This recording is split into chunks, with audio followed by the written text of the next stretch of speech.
Alors, nous passons dans une phase équinoxiale et c'est très instructif d'être soi-même témoin de ce genre de passage parce que ça permet quand même de préciser les théories.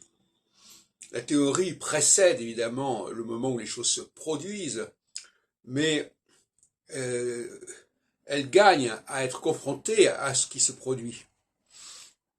Et il y a des confusions ou des erreurs, des ambiguïtés qui doivent être levées.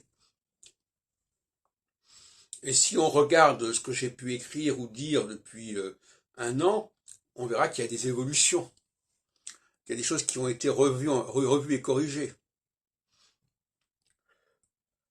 Parce que finalement, il y a toujours un biais cognitif. On ne retient souvent que ce qui nous arrange.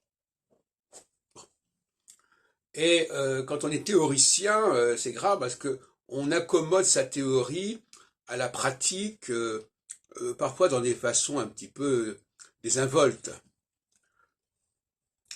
Actuellement, il faut laisser les gens parler, il faut laisser les gens s'exprimer. Il semblerait qu'on aille vers un système, pendant les 7 prochaines années, qui mette en avant les aspects supranationaux.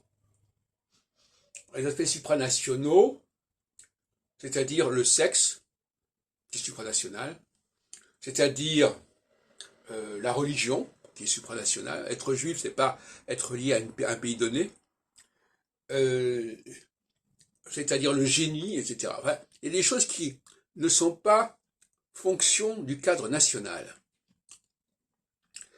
Et dans l'analyse qu'on a pu faire tout à l'heure sur France Culture avec Patrick Cohen et l'esprit public, effectivement, cette idée de discours qui font écho bien au-delà d'un pays donné.